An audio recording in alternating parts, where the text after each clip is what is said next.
Trash doesn't belong here. Victoria Blackwell's diamond-dripping fingers shoved Maya Williams backward. The 65-year-old billionaire's Hermes Birkin swung like a club toward Maya's coffee cup. "Security! Remove this ghetto rat from my building!" Maya steadied herself, charcoal blazer pristine despite the attack. Her voice cut through the marble lobby like steel. "Touch me again and find out what happens." Victoria's face contorted with pure rage. "You worthless piece of—" Her jeweled hand whipped across Maya's face with savage force. Coffee exploded across the 47th floor elevator bank. Other billionaires pulled out phones. A live stream started. Security rushed forward. Maya wiped blood from her lip, then smiled. Cold, calculating, terrifying. "Thank you for the evidence. Have you ever seen one slap destroy a billion-dollar empire in 60 seconds? 9:47 a.m., 13 minutes until the board meeting." Maya's Apple Watch buzzed as she absorbed the sting across her cheek. Victoria Blackwell towered over her, chest heaving with righteous fury, while her daughter Jessica held up an iPhone with practiced precision. "Mom, you're viral already!" Jessica squealed, her manicured thumb dancing across the screen. 800 viewers and climbing. They love seeing uppity ones get put in their place." The live stream comments flooded in real time. "Yas, Queen Victoria. About time someone taught them manners." She probably stole that blazer anyway. Maya touched her reddening cheek, then calmly reached into her minimalist leather portfolio. Her first-class boarding pass from Dallas to New York peeked out, $4,200 one-way ticket visible for a split second before she tucked it away. "Mrs.?" Maya's voice remained steady. "Blackwell. Victoria Blackwell of Blackwell Industries." The name dripped with entitlement. "I've been a platinum member of this tower for 15 years. I know exactly who belongs here." "And you are?" Victoria's eyes narrowed, scanning Maya's outfit like a vulture evaluating roadkill. Maya's phone buzzed. The contact name flashed briefly. "Dad, Williams Global." She declined the call without hesitation. Maya, just Maya. Hotel manager Patterson emerged from the executive lounge, his polyester suit straining against his gut. His eyes immediately fixed on Maya, not the Blackwells, not the growing crowd, not Jessica's live stream circus. "Is there a problem here?" His voice carried the automatic assumption of guilt. Victoria's smile turned predatory. "This person is attempting to access restricted areas. I suspect she's not even a guest." "Ma'am, may I see your room key?" Patterson extended his hand toward Maya while completely ignoring the Blackwells. Maya's Black American Express card flashed as she opened her wallet. The matte titanium surface caught the lobby lights for exactly 2 seconds before disappearing back into her portfolio. "Of course." She produced her key card. "Presidential Suite, floor 52. Patterson's forehead wrinkled. "This must be some mistake. The Presidential Suite is— Perhaps you're in the wrong hotel? Check your system." Maya's tone could frost windows. Meanwhile, Jessica's live stream had exploded to 2,000 viewers. She provided running commentary like a sports announcer. "Guys, she's trying to claim she's staying in the presidential suite. Like, girl, we can see your Target blazer from here." Comments poured in faster. "Security needs to drag her out. Probably using a stolen credit card. Why do they always lie about money?" 3 security guards materialized from the elevator banks. All 3 immediately surrounded Maya while giving the Blackwells a respectful distance.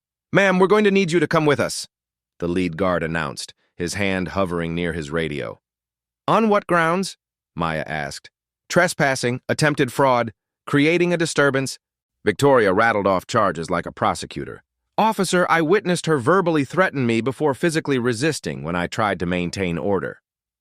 The crowd murmured agreement. Phones multiplied like Hydra heads. Everyone wanted their piece of viral content. Maya checked her watch again. 9:52 a.m., 8 minutes. Her phone buzzed with an urgent text. "Where are you? Investors waiting." She typed back calmly. "Slight delay. Proceed with opening remarks." Patterson returned from his computer terminal. Confusion etched across his face. The presidential suite is indeed registered to a Maya W., but surely there's been some clerical error." "What kind of error?" Maya's question was silk wrapped around steel. "Well, I mean—" Patterson gestured vaguely at her appearance. The presidential suite guest would be arriving by private car with security detail with... With what? Maya stepped closer. White skin? The lobby fell silent except for Jessica's live stream commentary. Oh my God, she's pulling the race card! This is getting so good! Victoria seized the moment. How dare you suggest this is about race? This is about standards, about earned privilege, about people knowing their place in society. Maya's phone buzzed again. This time she glanced at the screen. A message marked, Urgent, Board Prep, Quantum Dynamics. She silenced it without reading further. Mrs. Blackwell, Maya said quietly, what exactly do you think my place should be? Certainly not in buildings where you can't afford the monthly parking fees. Victoria's voice rose with each word. Not in elevators with people who've earned their success through generations of hard work and proper breeding. The security guards exchanged glances. Even they seemed uncomfortable with Victoria's escalating rhetoric. Jessica's viewer count hit 3,500. Mom's about to go full savage. This is why I love her. Maya reached into her blazer pocket and withdrew her phone. For a moment, a business card was visible in her portfolio, thick stock paper with embossed lettering that was too far away for anyone to read clearly. She dialed a number and spoke quietly. Yes, it's time. Initiate Protocol 7. Victoria's eyes narrowed. Protocol what? Who are you calling? Your dealer? Maya ended the call and immediately dialed another number. Dad, I'm fine, but we need to discuss Blackwell Industries. The word Dad hit Victoria like cold water. Her supremely confident expression flickered, just for a second, with uncertainty. Dad? She repeated. Maya nodded toward the security guards. Gentlemen, I suggest you review your employee handbook regarding assault charges, particularly when the incident is being live-streamed to thousands of witnesses. Patterson pulled out his incident report pad with shaking hands. Now let's all just calm down and... I am calm. Maya touched her still stinging cheek. I'm simply documenting everything for the appropriate authorities. Jessica's comments section exploded. Wait, who's her dad? She sounds too confident. Something's not right here. Maya checked her watch one final time. 9:55 a.m., 5 minutes. She looked directly at Victoria, then at the security camera mounted above the elevator bank, then at Jessica's phone screen. Mrs. Blackwell, I want to thank you for ensuring we have multiple angles of your behavior on record. Victoria's diamond necklace caught the light as her breathing quickened. Something in Maya's tone, the complete absence of fear, the surgical precision of her words, sent ice through her veins. What's that supposed to mean? Maya smiled. It wasn't warm. You'll find out very soon. 9:56 a.m., 4 minutes until destiny. The 47th floor of Pinnacle Tower had transformed into a coliseum. Jessica's live stream viewer count exploded past 5,000 as word spread across social media. #elevator slap began trending in Dallas. Security, I want her arrested immediately. Victoria's voice cracked like a whip. She just threatened me on camera. The lead security guard, Rodriguez, shifted uncomfortably. His 15 years of experience told him something was off, but Victoria Blackwell's family donated millions to the mayor's campaign. 3 more guards flanked him, creating a wall of uniforms around Maya. Ma'am, Rodriguez addressed Maya, we're going to need you to come downstairs until we can sort this out. I'm not going anywhere. Maya's voice cut through the chaos like a scalpel. I have a legal right to be here, and I have an appointment in 3 minutes. Patterson wrung his hands, sweat beading on his forehead despite the air conditioning. Perhaps if you could just wait in the guest services office while we verify your credentials more thoroughly. Verify what, exactly? Maya turned to face him, her calm intensity making several bystanders step back. That a black woman can afford the presidential suite? That she might actually belong in your precious tower? Jessica zoomed her camera closer, practically vibrating with excitement. Guys, she's getting so defensive. Mom might actually need to call the real police. The comment feed became a waterfall of ugliness. Typical ghetto attitude when caught. Always making everything about race when they're wrong. Should have stayed in her own neighborhood. Security needs to tase her. But other comments began appearing, creating digital battle lines. Why are they only questioning her? That slap was straight-up assault. White lady is unhinged. Something feels very wrong here. 2 more security guards emerged from the stairwell, followed by a supervisor with sergeant stripes. Maya was now surrounded by 6 men in uniform, while the Blackwells stood safely behind them like generals commanding an army. "Rodriguez!" Victoria snapped, her voice growing shrill with each word. "I want trespassing charges filed immediately, and if she resists arrest, add assault on an officer to the list." Maya's phone buzzed with another urgent message. She glanced at the screen without hiding it.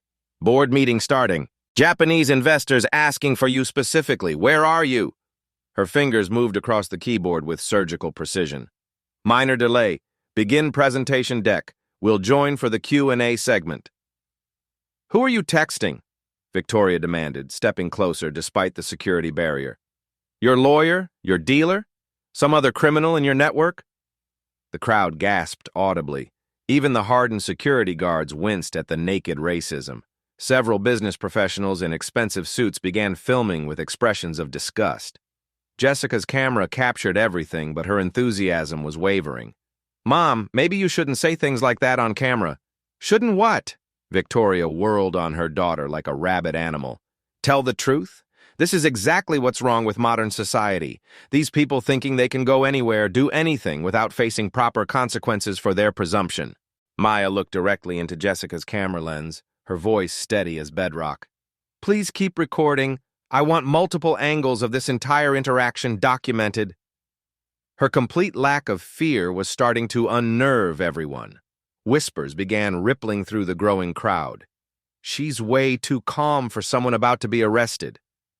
Why isn't she calling a lawyer? Who talks to security like she's in charge?" A well-dressed woman in her 50s approached Patterson. "Excuse me, but I've been watching this entire incident. That woman was physically assaulted, and you're treating her like a criminal?" Patterson mopped his forehead with a handkerchief. "Ma'am, we're just following protocol." "Protocol for what? Being black in your hotel?" The woman's voice carried the authority of someone used to being heard. "I'm Sarah Lane, corporate counsel for Meridian Industries. What I'm witnessing here looks like a civil rights lawsuit waiting to happen." Victoria turned her venom on the newcomer. "Stay out of family business, counselor. This trespasser threatened me and my daughter." "I saw the video feed on social media," Sarah replied coolly. "The only threat I observed was your hand connecting with her face. 9:58 a.m. 2 minutes. Patterson returned from yet another trip to his computer terminal, his face ashen. "The presidential suite registration is completely legitimate, but I still believe there might be some kind of sophisticated identity fraud involved here." "Based on what evidence?" Maya's question was silk wrapped around steel. "Well," Patterson gestured vaguely at her appearance while his voice dropped to a whisper. "The real guest would arrive appropriately. Presentation, security details, luxury vehicles, proper attire that reflects the suite's stature." "Proper attire?" Maya's eyebrow arched dangerously. "Please elaborate on what constitutes proper attire for someone of my background." The lobby temperature seemed to drop 10 degrees. Even Victoria sensed she was losing control of the narrative. Thomas Morrison, a young tech executive, stepped forward from the crowd. "Maybe she doesn't need to flash designer logos to prove her worth. Maybe real wealth whispers instead of screaming." Victoria turned on him like a cornered viper. "Thomas Morrison, your father didn't build Morrison Tech so you could defend criminals and race baiters. I'll be calling him about your behavior here today." Thomas held his ground, phone still recording. "Go ahead. He'll want to see this video too." The elevator chimed softly. Marcus Blackwell, 45, stepped out in an immaculate navy suit, his phone pressed to his ear. Victoria's son and president of Blackwell Industries looked harried, clearly dealing with multiple crises. "Mother, what the hell is going on down here? I've got board members calling about some viral video." He stopped mid-sentence when he saw the circus. Security guards, cameras, his mother's flushed face, Jessica's live stream setup, and Maya standing in the center like the eye of a hurricane. Something in Maya's bearing, the way she held herself despite being surrounded, made his business instincts scream warnings. "Marcus! Perfect timing!" Victoria's voice dripped with vindictive satisfaction. "Help me explain to this con artist that she doesn't belong in buildings where real success is earned." Marcus's experienced eyes swept the scene again. The security positioning, the number of recording devices, the crowd's divided reaction, and finally Maya's unnaturally calm demeanor. What happened to your face? He asked Maya directly, ignoring his mother's expectant glare. Your mother happened to do it. Marcus turned slowly to Victoria. You physically struck her? I defended our family's reputation and this building's standards. Victoria's voice climbed toward hysteria. She was trespassing, and when I politely requested her departure, she became violent and made direct threats against our safety. That's not what any of these videos show, Thomas called out, holding up his phone along with a dozen others. Jessica spun around, her live stream wavering. Wait, how many people were recording? Everyone with a phone, Sarah Lane answered grimly, and it's all going to be subpoenaed if this goes to court. Maya checked her watch with the precision of a sniper. 9:59 a.m. Her phone rang. Without hesitation, she answered the speaker, her voice carrying clearly across the marble lobby. Maya, where are you? The investors are getting seriously restless. The Japanese delegation specifically requested your infrastructure projections. The voice was crisp, professional, clearly from someone managing million-dollar decisions. Slight delay, David. Begin with the market analysis segment. I'll join you for the technical presentation. Should I reschedule the signing ceremony? Absolutely not. Everything proceeds as planned. She ended the call. The lobby had gone library quiet, everyone straining to parse the implications of what they'd just heard. Victoria's face was approaching dangerous shades of purple. Who do you think you're fooling with this elaborate charade? Nobody here believes you have some mysterious important meeting. Marcus stepped closer to Maya, his finely tuned business radar screaming alerts. Miss Williams, Maya Williams. The name hit Marcus like a physical blow. All color drained from his face as recognition dawned. Williams? Marcus repeated, his voice barely audible. Maya's smile was razor thin. That's right, Maya Williams. Marcus pulled out his phone with trembling fingers, typing frantically. His Google search results made him stumble backward into the marble wall. Mother! His voice cracked like a pubescent teenager. We need to talk! Right fucking now! Language, Marcus, Victoria snapped. Not until security removes this criminal from our... She's not a criminal! Marcus's shout echoed through the lobby. Jesus Christ, Mother, do you have any idea what you've done? Jessica's live stream had exploded to 12,000 viewers. The comments were moving too fast to read. Google Maya Williams now. Blackwell Industries is fucked. This is about to get nuclear. Maya opened her leather portfolio with deliberate slowness. She withdrew a single sheet of thick paper and held it up so the crowd could see the letterhead. At the top, embossed in gold, Pinnacle Tower Business Summit, keynote speakers. The crowd leaned forward, phones zooming in. In the center, printed in bold letters, 10 a.m. Maya Williams, CEO, Quantum Dynamics, Infrastructure Innovation Partnerships. And below that, Partnership Signing Ceremony, Quantum Dynamics and Blackwell Industries, $500 million infrastructure contract. The silence that followed could have stopped hearts. Victoria's Hermes bag slipped from her fingers, hitting the marble floor with a sound like breaking bones. Jessica's phone clattered down beside it. Oh my fucking God, Thomas Morrison whispered. Maya stepped forward and the security guards parted like water. She walked directly to Marcus, who looked like he was having a cardiac event. Mr. Blackwell, her voice was Arctic calm, I believe we had a 10 a.m. appointment. Marcus opened his mouth, but no sound emerged. His hands shook as he stared at the paper. Maya wasn't finished. She reached into her portfolio again and produced a second document. This one bore the letterhead of Williams Global Corporation. There's something else you should know, Mrs. Blackwell. Victoria's eyes were wide with dawning horror. I'm not just the CEO of Quantum Dynamics. I'm also the daughter of Robert Williams. The name detonated like a bomb. Robert Williams, chairman and CEO of Williams Global Corporation, Fortune 50 company, $15 billion in annual revenue, and Blackwell Industries' largest client. Marcus grabbed the wall for support. Robert Williams is your father? Maya nodded. The same Robert Williams whose company provides 38% of Blackwell Industries' annual revenue, approximately $800 million in contracts. She paused, letting the mathematics sink into every brain in the lobby. Combined with my company's $500 million deal, that's $1.3 billion in business relationships. Victoria's legs buckled. Marcus caught her arm as she swayed. Which you just jeopardized. Maya continued, her voice never rising above conversational level, by physically assaulting me on camera in front of thousands of witnesses. Jessica scrambled for her phone, hands shaking. Her live stream showed 15,000 viewers and climbing. The comments were a wildfire of recognition. Williams Global = Blackwell's biggest client. She slapped a Fortune 50 CEO's daughter. Victoria Blackwell just destroyed her family. Sarah Lane stepped forward, her lawyer instincts in overdrive. Miss Williams, I think you should know that multiple people have recordings of the assault. If you choose to press charges, Maya raised her hand. Thank you, counselor, but I prefer to handle business matters through business channels.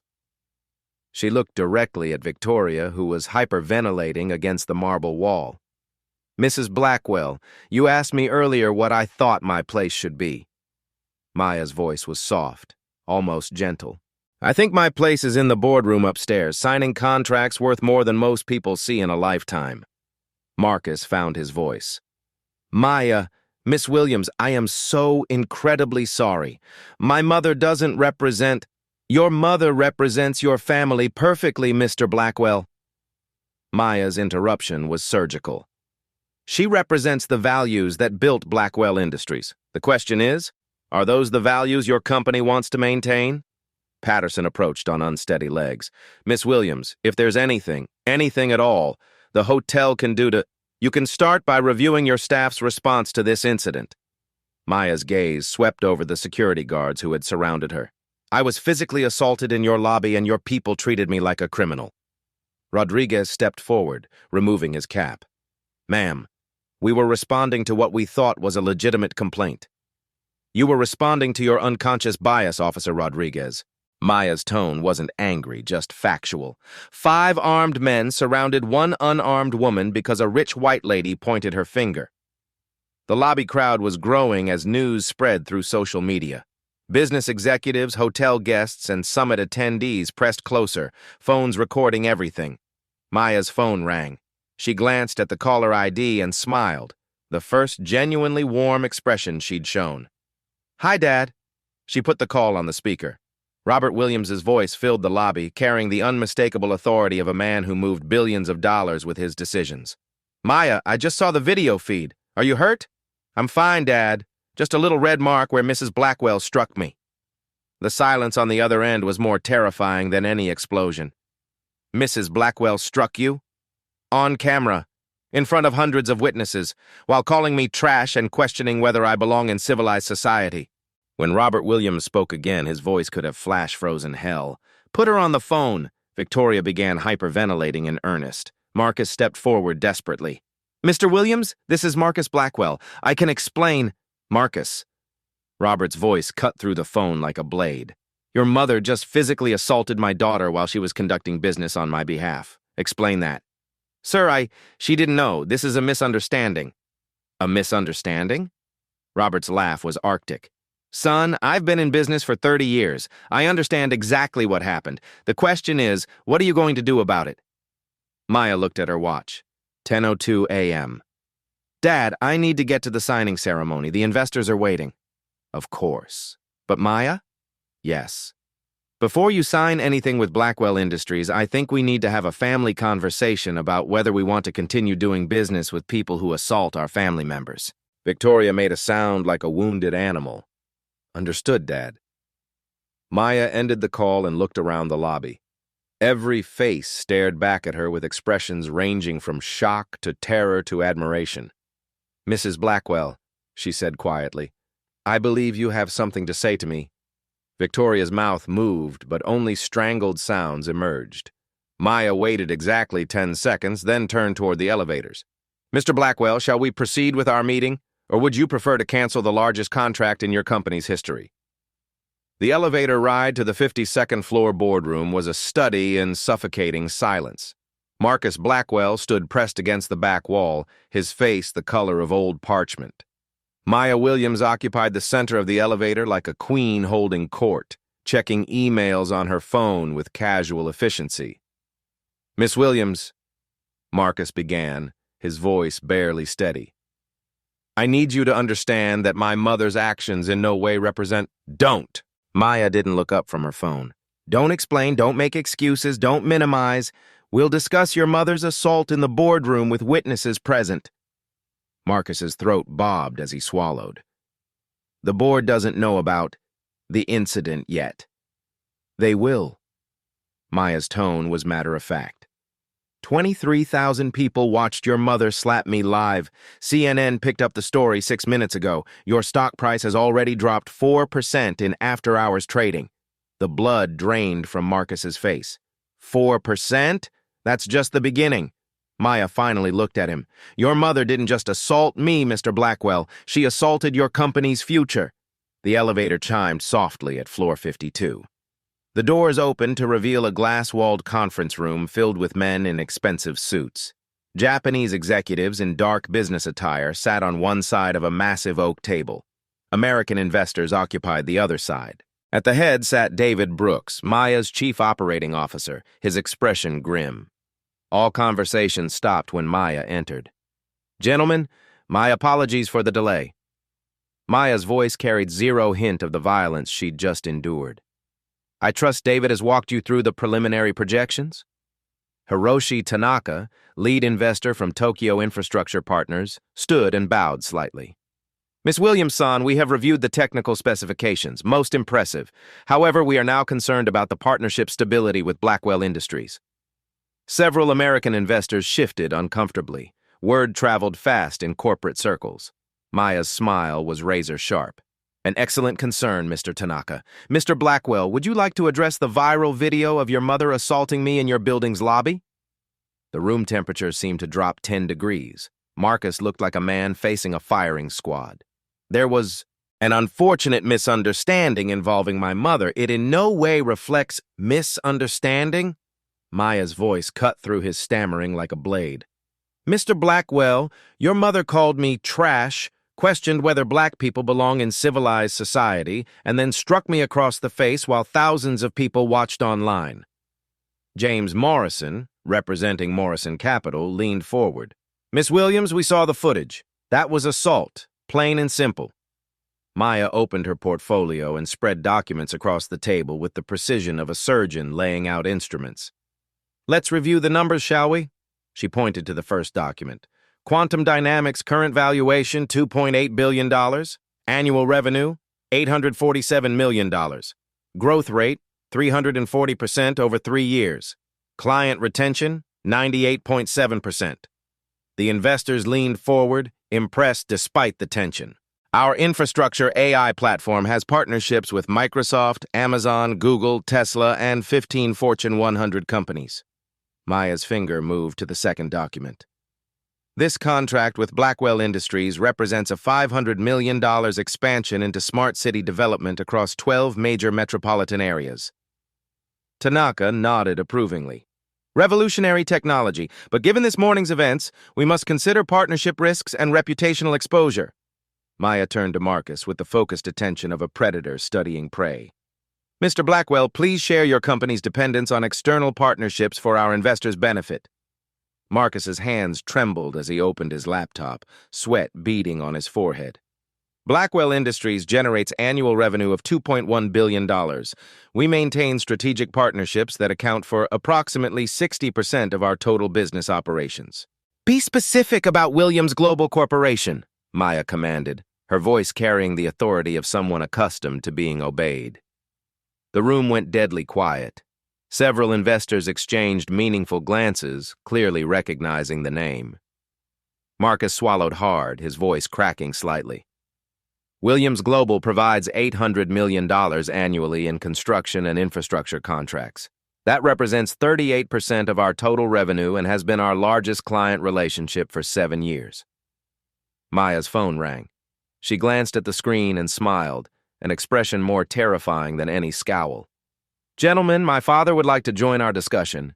Mr. Robert Williams, Chairman and CEO of Williams Global Corporation. The American investors straightened in their chairs. Robert Williams was business royalty.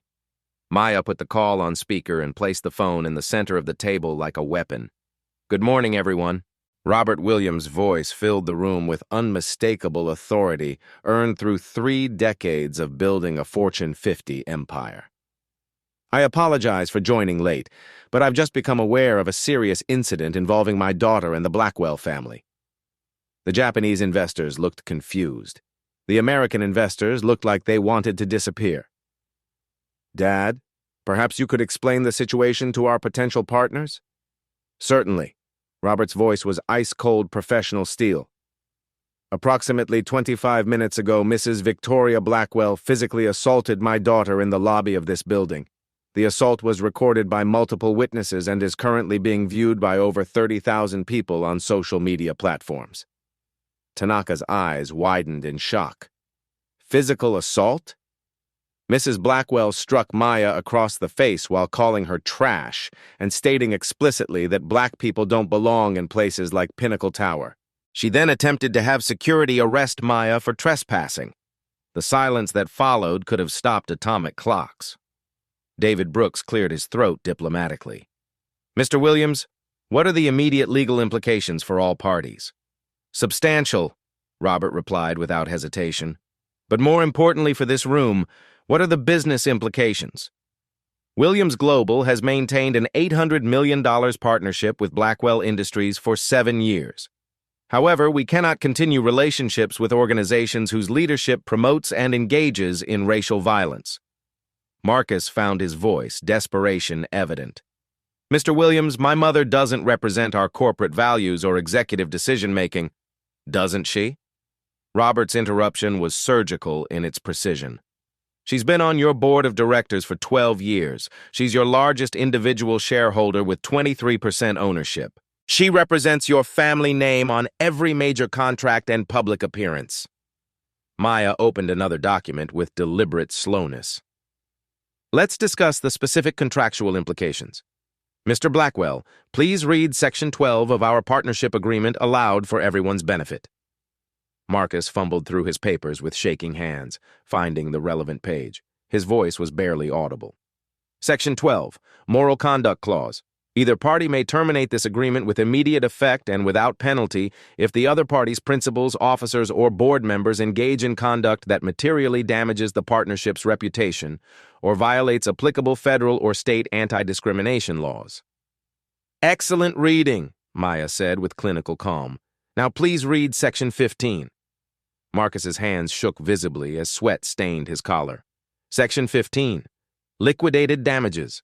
In the event of termination due to moral conduct violations, the breaching party shall pay liquidated damages equal to 200% of the total contract value plus all legal fees, court costs, and consequential damages. The mathematical implications hit the room like a physical blow to the solar plexus. $500 million times 200% equals $1 billion in immediate damages, David Brooks stated with accountant-like precision. Plus legal fees, which in a case this high profile could easily reach $50 million, Maya added casually. Plus punitive damages for civil rights violations, which federal courts have awarded as high as $500 million in similar cases. Robert Williams's voice cut through the phone speaker like a chainsaw. And that's just Maya's contract. Williams Global's partnership agreement with Blackwell contains identical moral conduct and liquidation clauses. $800 million times 200% equals $1.6 billion in additional immediate damages. Tanaka was rapidly calculating on his tablet, his face growing pale. Combined total exposure, $2.6 billion in potential damages? Minimum, Maya confirmed. Against a company with $2.1 billion in annual revenue and approximately $400 million in liquid assets according to your latest SEC filings. James Morrison whistled low. That's immediate bankruptcy, liquidation of assets, complete destruction. The room absorbed the mathematics of corporate annihilation. Several investors began typing furiously on their phones, likely warning their own compliance departments. Marcus looked like a corpse propped in a business suit. Miss Williams, there must be some reasonable way to resolve this situation without destroying both our companies and the jobs of 8,000 employees.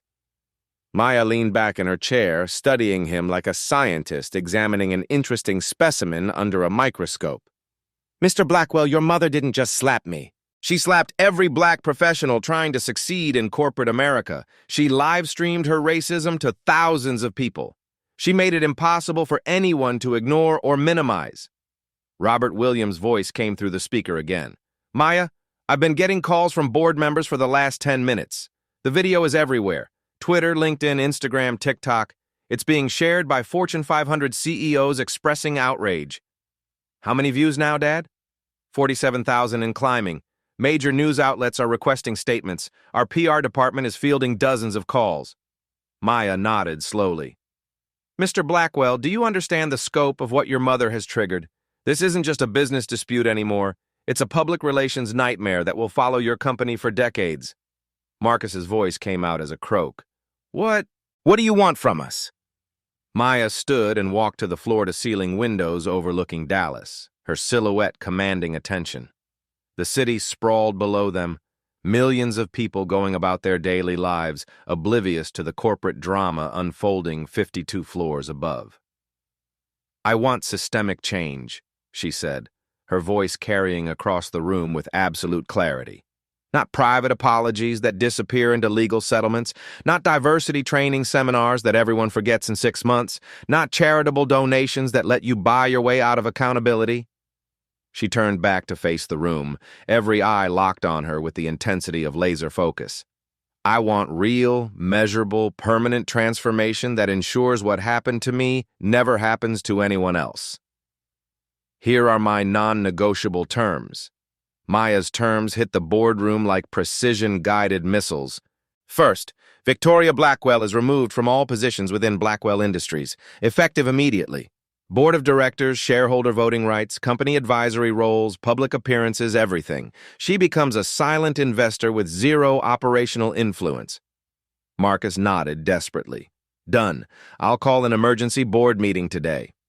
Second, Blackwell Industries establishes a $100 million fund for minority-owned business development, not charity, investment, real partnerships with measurable ROI expectations and independent oversight. James Morrison leaned forward. That's substantial capital allocation. What's the timeline? Maya's smile was arctic.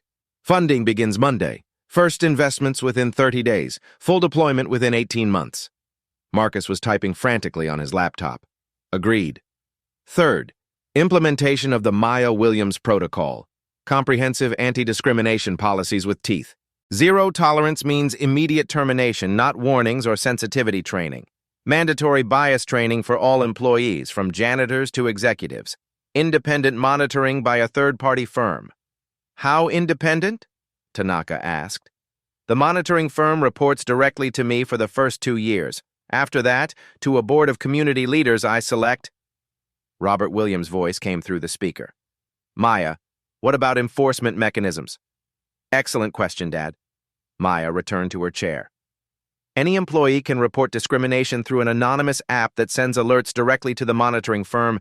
Complaints trigger automatic investigations within 48 hours. Results are public record. Marcus looked sick. Public record?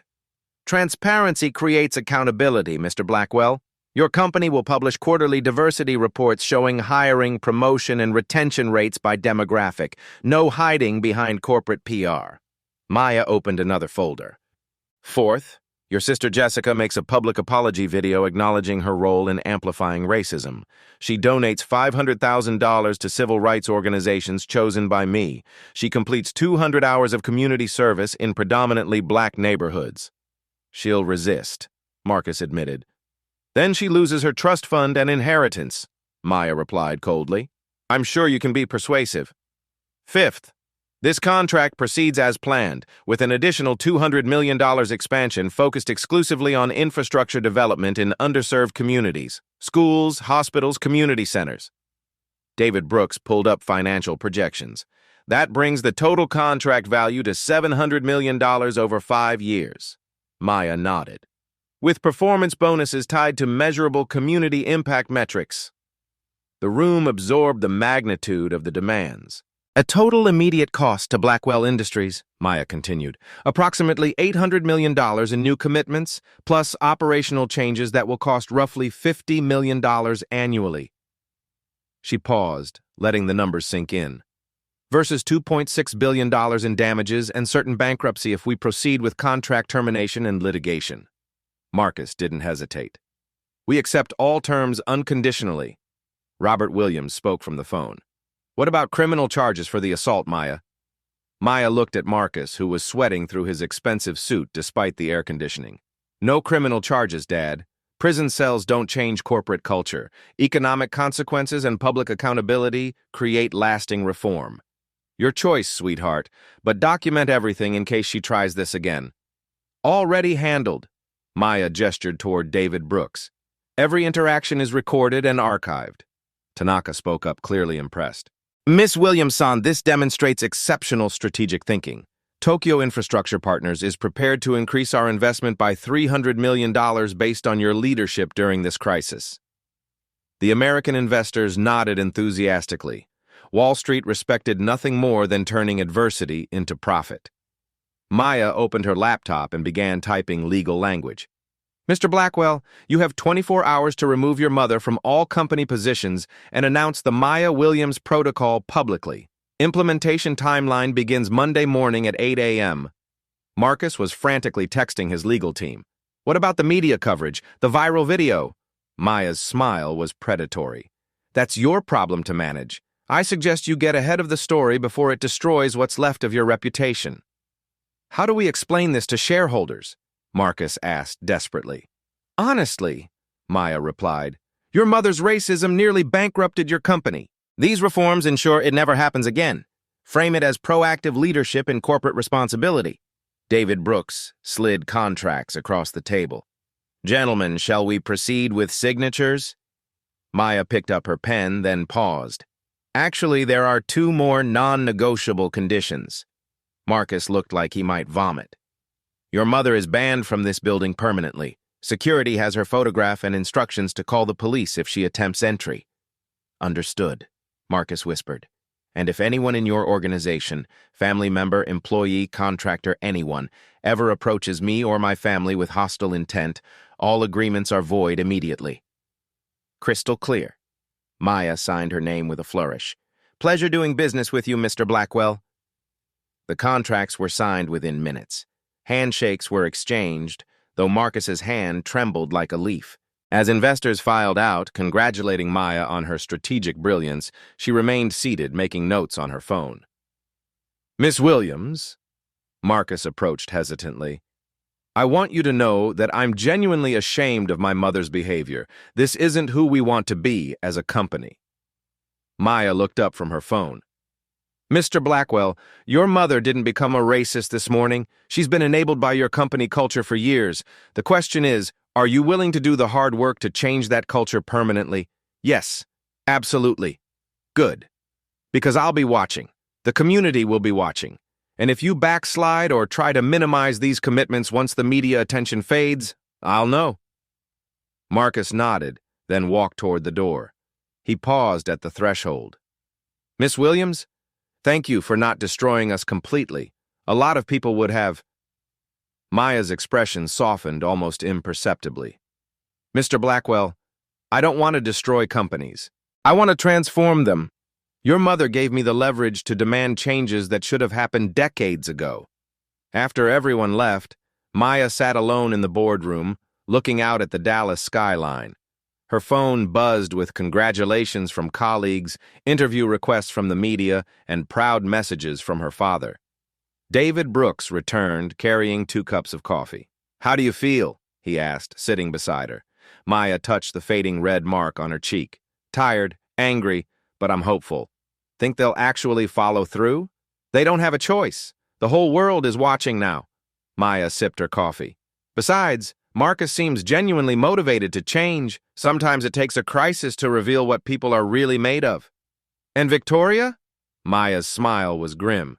Victoria Blackwell just learned that actions have consequences. She slapped the wrong woman on the wrong day.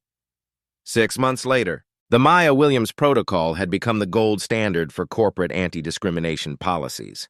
Over 500 companies across America had adopted similar frameworks, creating a ripple effect that transformed workplace cultures nationwide. Maya stood before a packed auditorium at Harvard Business School, delivering her keynote address. When they slap, we build. Economic justice through strategic excellence. They thought one slap would silence me. she told the audience of MBA students, entrepreneurs, and executives. Instead, it amplified the voices of millions who look like me and refuse to be diminished. The statistics were undeniable. The Maya Williams Protocol had generated $3.2 billion in new contracts for minority-owned businesses. Workplace discrimination complaints had dropped 47% in participating companies. Victoria Blackwell's viral assault had become a catalyst for systemic change. Maya's phone buzzed with a news alert. Victoria Blackwell files for personal bankruptcy. The former billionaire had lost everything: her board positions, her social standing, her fortune. Multiple discrimination lawsuits from former Blackwell Industries employees had stripped away her remaining assets. Meanwhile, Blackwell Industries had become a case study in corporate redemption. Under Marcus's leadership and Maya's oversight, the company had tripled its minority hiring, launched successful partnerships in underserved communities, and seen its stock price reach all-time highs. Jessica Blackwell's community service had unexpectedly transformed her. Her work in urban schools had led to a genuine commitment to education reform. She'd become an advocate rather than an antagonist. Maya's own company, Quantum Dynamics, had grown to a $8.5 billion valuation. She'd been featured on the cover of Time magazine as one of America's most influential leaders. But the victory that mattered most was personal. That morning, I was just another black woman being told I didn't belong, Maya concluded her Harvard speech. By afternoon, I'd proven that excellence and strategic thinking will always triumph over ignorance and violence. The audience rose in thunderous applause. Maya smiled, remembering her father's words. Sometimes the greatest opportunities come disguised as the worst moments. Victoria Blackwell's slap had indeed changed everything, just not the way she'd intended. Have you witnessed discrimination in your workplace? Document it, report it. Your voice matters. If this story inspired you to see that preparation meeting opportunity creates unstoppable change, subscribe to Black Voices Uncut for more accounts of quiet strength overcoming loud prejudice. Share this video with someone who needs to see that dignity, intelligence, and strategic excellence will always defeat hatred and violence. At Black Voices Uncut, we don't polish away the pain or water down the message. We tell it like it is because the truth deserves nothing less.